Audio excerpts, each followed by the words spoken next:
Rob Manfred had a lot to say in his media availability when he announced the MLB lockout. The problem is, he said plenty in the words that he didn't use. Also, later on, we'll take a break from the CBA talk, and I'll look at who the Reds' most improved player could be in the 2022 season, and I'm going to tell you why it's going to be Nick Senzel. Thanks for joining in on the Locked On Reds podcast. Glad to have you along. Let's get started. You are Locked On Reds, your daily Cincinnati Reds podcast, part of the Locked On Podcast Network, your team every day. You have found the Locked On Reds podcast, and I'm your host, Jeff Carr, superfan and addict of the Cincinnati Reds. I've turned that addiction into information for you, and while we are locked out, we might colloquially call the podcast Locked Out Reds, but we've got lots that we will cover with this lockout and the CBA negotiations. Going to keep you up to date each and every day because I realize that it's not the best page turner when it comes to what's being written about it, although what's being written about it is great information. So we're going to talk a lot about what Rob Manfred had to say and what he neglected to say on today's podcast. We'll get to talking about that here in a minute. Before we do, I want to thank you for making Locked On Reds your hashtag first listen of the day. We're free and available wherever you get your podcasts, and you can hear us each and every day. Make sure that you're subscribed. That way you don't miss anything that I've got coming for you. Great month of content. Even though we're locked out, we're still coming to each and every day. And as the new year turns, going to have some big surprises for you, as well as the show continues to grow. That's all coming up here, but let's talk about today. Let's talk about what Rob Manfred had to say, and it's interesting to note of all the things that he said and all the things that have been written about this lockout. It made me think. Brandon Bailey was the only Red who was non-tendered. I believe the reason for that, he was non-tendered by the Reds, and then the Reds turned around and signed him to a minor league deal. I think they did that so that he could continue his rehab. I believe he's going to get a big shot to be a part of this bullpen this upcoming season. And with the lockout, major league activities are ceased. It is a legal matter now that players who are still rehabbing from injuries aren't able to do so at team facilities. They have to do kind of on their own, like on the side, maybe with other doctors. I don't even think the team doctor is allowed to help them. It's a legal matter with labor and all this other stuff. It's way over my head. But what I know is this: I believe that they saw him as a chance to give him still the ability to rehab and team facilities for the minor leagues and things like that. So I think that was kind of a nice move on the Reds' part. Now that I look at it, my initial reaction whenever he was non-tendered was not great, but I think that it was a good move. All right, let's talk about Rob Manfred's message. We're just going to start right now. I've got a bunch of clips that we're going to play on today's podcast. Here's the first one. We came to Texas to make a deal. We committed to the process. We made proposals, and it just did not happen. Yeah, so that was the quick summary. He said more before that, but a lot of it was kind of non sequitur leading up to that. That is his quick way of saying what happened in summary down there in the negotiations that took place. Look, Rob Manfred is the spokesperson for the owner. Whenever he delivers a message, whenever he is going to have media availability, he is going to be the owner's mouthpiece. He is the vessel with which that keeps owners from in front of cameras, as much as they would like to. Some owners like to be in front of cameras, most don't. Castellinis don't really like to be out in front of cameras, so they kind of like what Rob Manfred does.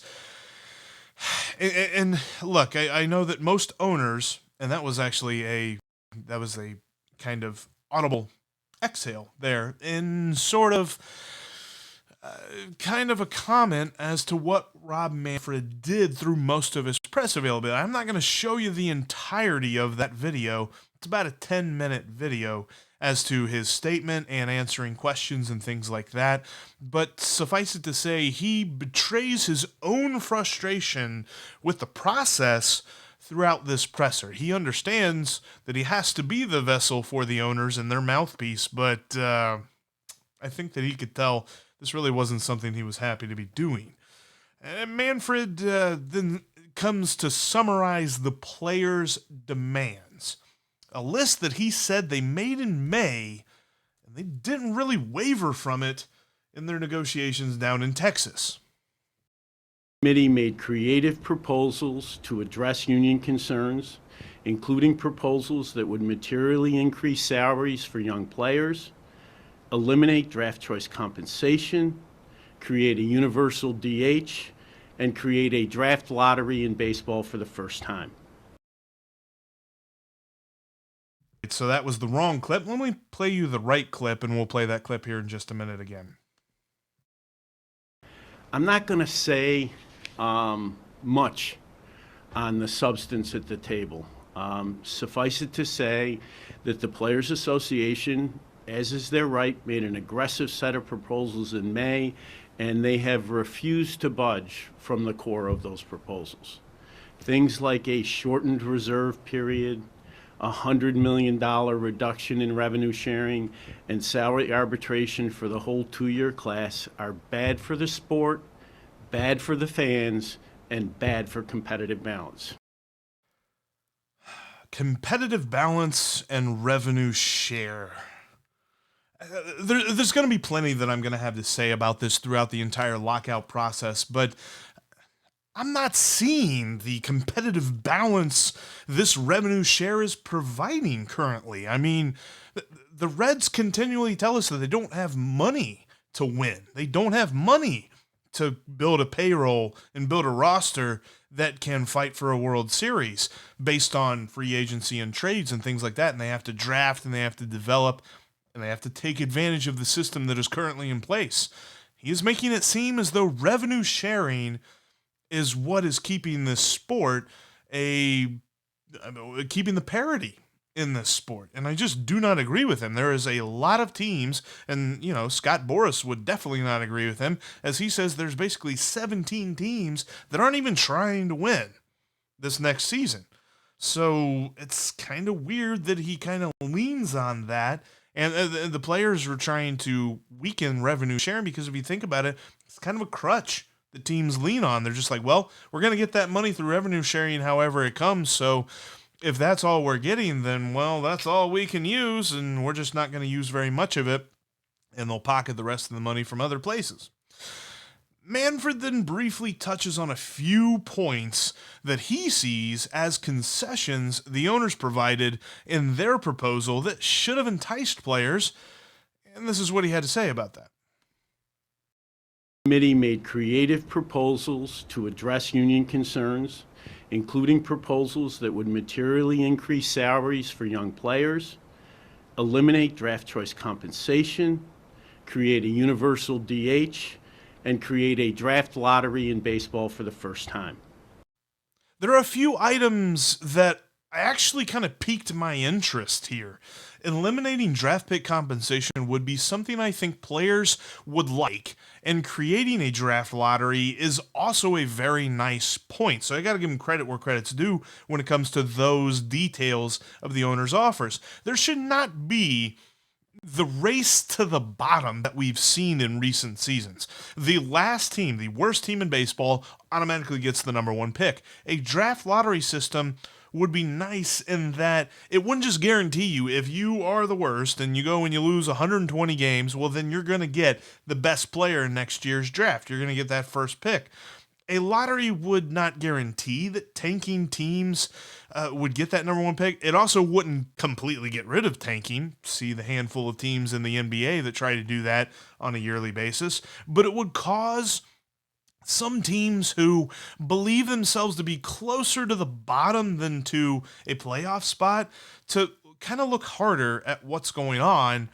And also, I mean, that would kind of play into like expanded playoffs. But yeah, that's some of the clips that I had for you here. We've got a lot more to unpack from Rod Manfred's comments here.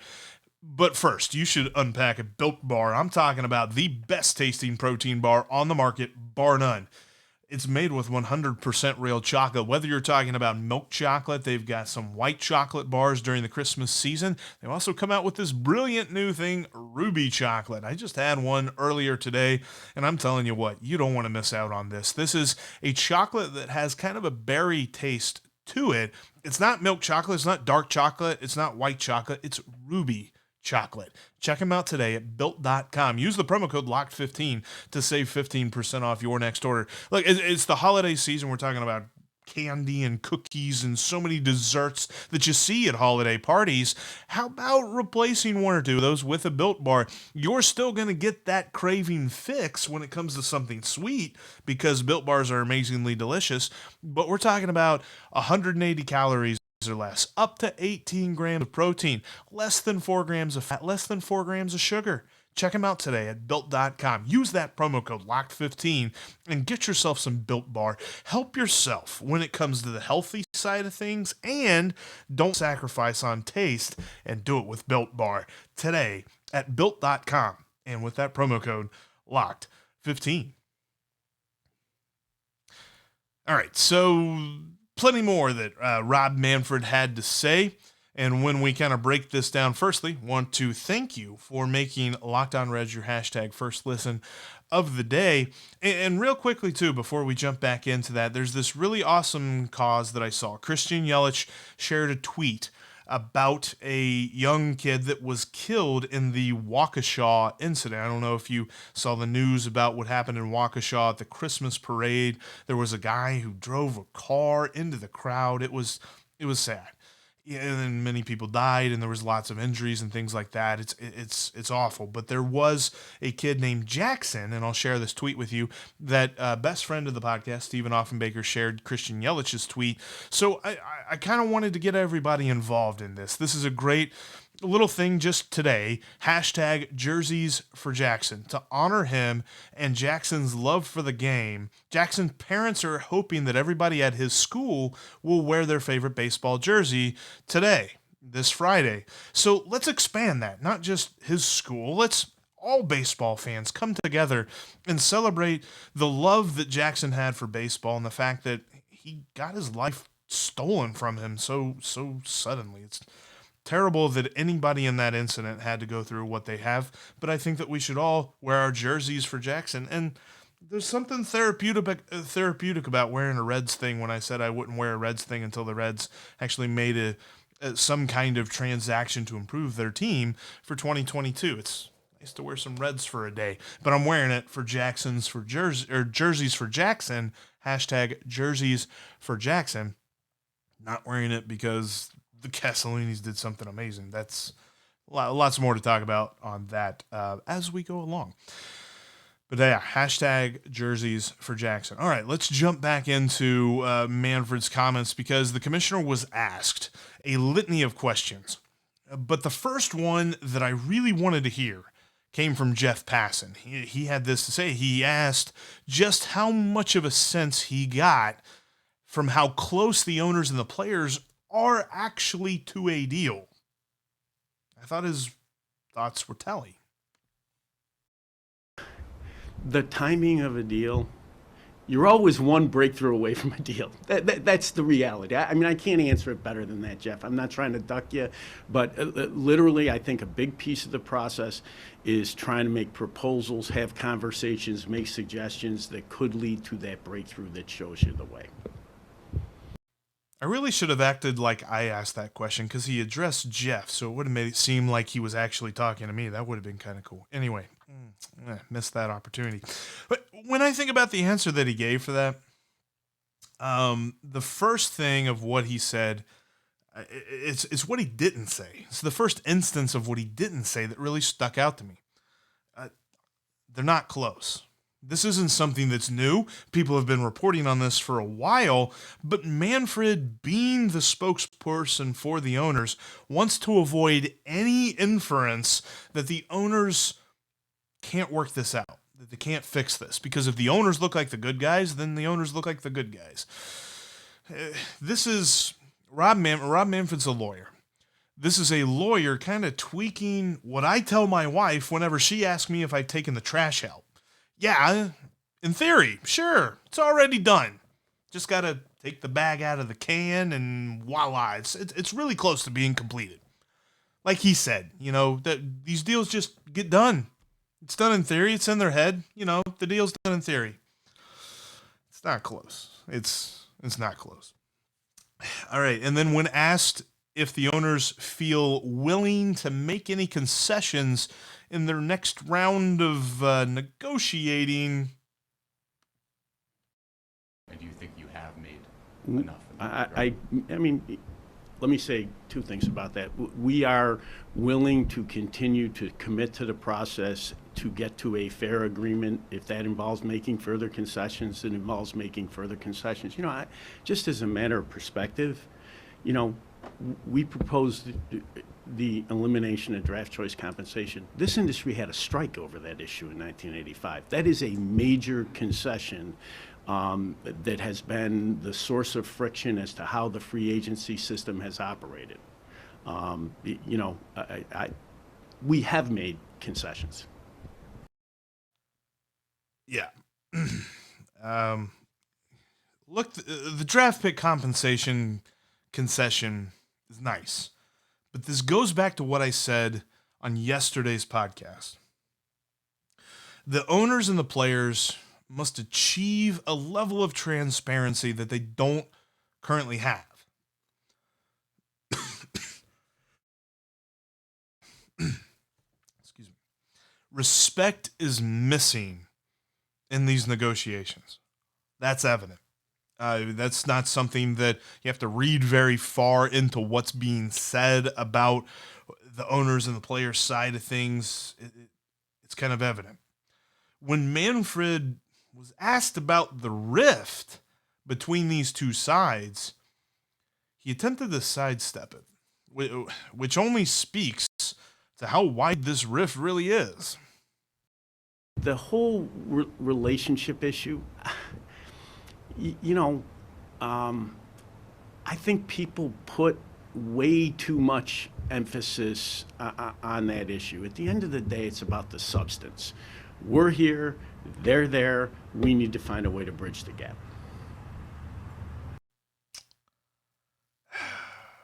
If you thought this lockout was going to end tomorrow, you've been living under a rock. It may see some sort of movement by Christmas, but honestly, I think it's likely that we won't see any ground gained on a new collective bargaining agreement between the owners and the players until after the new year begins. Buckle up. MLB is headed for a really crappy landing with all of this. It's just they're worried about the symptoms and they're not worried about the root cause. And I think that is very evident in all of the reporting, in the letter that Rob Manfred wrote, in the response by Tony Clark, in the letters, and it's a standardized letter for every team. They just kind of change some details based on the team. But like the Reds released a statement about the lockout today as well. You can go check that out at Reds.com. That's one of the few things that's still up there. But it's clear that there's a huge rift there. And I wonder how long it's going to take for that to get bridged. All right. Coming up, let's steer back to some Reds talk. How about that? I've got a thought about a Reds Mount Rushmore and the comeback player, the most improved Red of 2022 for Cincinnati, and that you can bet on. Speaking of which, the best place to bet is at betonline.ag. Go there today. It's the only online sportsbook that I trust, and set up your profile. With the promo code LOCKEDON, you'll get a 50% welcome bonus, and you can start making some cash off your sports knowledge with a little bit of a bigger bankroll to start. Betonline.ag has amazing props, lines, over-unders, money lines, spread point spreads, all that good stuff. When it comes to basketball, the NCAA basketball season is rolling, NBA's rolling, NFL's heading into the playoff stretch, and you've got NCAA football in the championship weeks. So much is going on at betonline.ag. You got to get in on the action today. Go there, set up your profile with that promo code Locked On, and get a 50% welcome bonus. They've also got great stuff when it comes to NHL, UFC, boxing, and your favorite Vegas casino games. Check him out today at betonline.ag and set up your profile, again, with the promo code Locked On, and get a 50% welcome bonus, because betonline.ag is where the game starts. All right, so enough of this CBA talk. Let's have some fun here. Let's start off with this. This is a question that I got on the Locked On Reds line. This is from Greg. He says this. He asked this, and then the Locked On Reds line is 513-549-0159. You can text it. You can call it. Questions, comments, reactions, whatever you've got there for the Locked On Reds line. He says this. Question. Who will be the most improved Red in 2022? If you're watching on YouTube, I just put up a picture of Nick Senzel. I believe Nick Senzel will be the most improved Red in 2022. It starts with the most obvious thing here, though. He is by far and away starting from the lowest point, starting from an area that I believe is so far down, and part of it was because of his hype, because of the expectations that we had for him. Number 2 pick in the draft. He was supposed to change things for this franchise. He was supposed to be the cornerstone of the next contention window. And as of right now, he's an afterthought. He hasn't done anything in the major leagues. He's largely because of health concerns, but I think that's where this starts. We've written him off because he himself hasn't really been on the field. So I think that starts in 2022. I think that he is going to give the Reds 100 games. And I don't know that that is an amazing total, but it's a lot more than he's given recently. I think that when you look at Nick Senzel's career, this is going to be the year that decides if it goes any further in Cincinnati.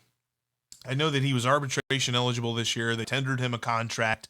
Spot Track suggests that he's probably going to make right around $1 million this season.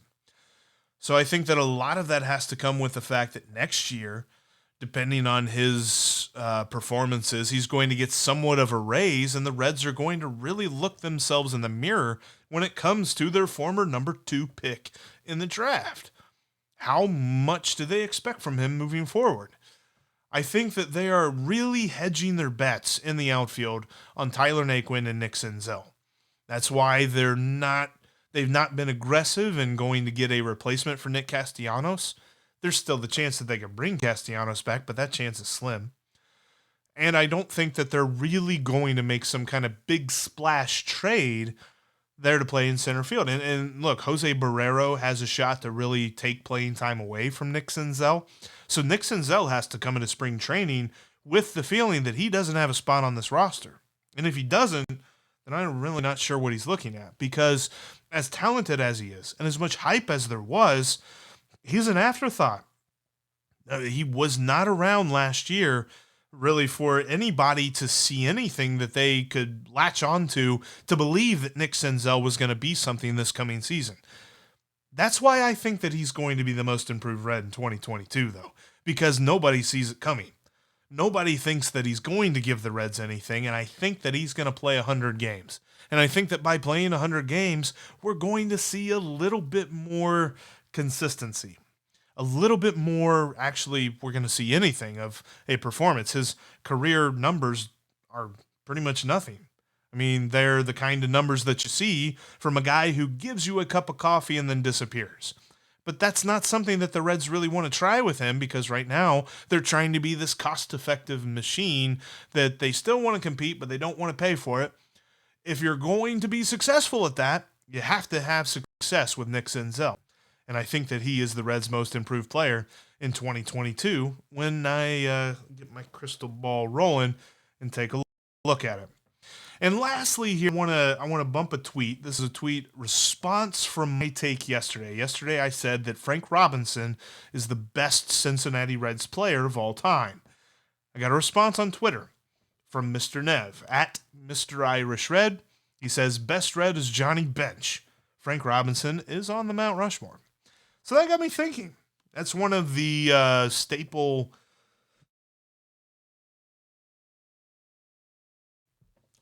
topics, if you will, during the offseason for most sports, if you're talking about the NFL, the NBA. So let's talk about it for the Reds. The Mount Rushmore for the Cincinnati Reds. And I think that this is the beginning of this conversation. I'm not saying that this is the beginning and the end. This is definitely the beginning. I want your input on this on the Locked On Reds line at 513-549-0159 or on Twitter. You can find me at Jeff Carr with 3 Fs. That's 3, not 2. And you can find me at Locked On Reds as well. But the Mount Rushmore for the Cincinnati Reds, which honestly, it would be beautiful if it were across the river, kind of over there by Devou Park. So it's overlooking the Ohio River, and you can look out from the stadium and see that across the way. And I think on that Mount Rushmore, obviously, the 2 guys that Mr. Irish Red mentioned, Johnny Bench and Frank Robinson, those 2 are a given. Then from there on, it's interesting because I definitely believe that Pete Rose deserves a mention there. I know that a lot of people will push back based on the off-the-field stuff, but he definitely helped shape the franchise. Joe Morgan, without a doubt, deserves to be on there. I think Eric Davis deserves a mention. Without Eric Davis, I mean, you can say that they probably could have won the 1990 World Series, but how confident are you of that? The last World Series that the Reds won, largely due to the performance of Eric Davis, I believe. So Eric Davis deserves a mention on there. I think that you've got to go back in time. You got to look at guys like Ed Roush. You got to look at Ted Kluszewski, although he didn't really play on a hugely successful team, but still worth a look. You look at Vada Pinson, teammate of Frank Robinson. You can look at guys like Tony Perez. I know a lot of people will think that he deserves a mention on there. And dare I say, Joseph Daniel Votto. I think he should get a look as well. It's interesting when you talk about guys who are not on championship teams and you think of Mount Rushmores and the impacts that they have. But overall, you've got a large group of guys that you can pull from this. And you're not just talking about the Big Red Machine, because I think Eric Davis deserves to be on there. He should not be omitted. But I don't necessarily know that it's a concrete Mount Rushmore other than probably Johnny Bench and Frank Robinson. And maybe Joe Morgan's on there come hell or high water as well. But I'd love to know your take on that. Hit me up on Twitter at Jeff Carr with 3 Fs, like I said, or the Locked On Reds line at 513-549-0159. But that's kind of how I wanted to end in the week of podcast, in today's podcast, because I know we talked a lot about the CBA. We talked a lot about what Rob Manfred said about the lockout, not necessarily the CBA itself, but just kind of reacting to him. So I wanted to end with something fun. Nick Senzel, most improved Red in 2022, and the Mount Rushmore of Cincinnati Reds. Let's get that going on Twitter. Let's hit that up. Plus, this Friday, December 3rd, if you're listening today, jerseys for Jackson, hashtag jerseys for Jackson. Wear it, take a picture of it, and post it on Twitter with that hashtag, because I think that would just be awesome for the family that lost him. It's let me pull that tweet back up again. The Sparks family, as they lost the son Jackson from the family. Let's help them out. Let's be an awesome baseball community. Let's be part of that.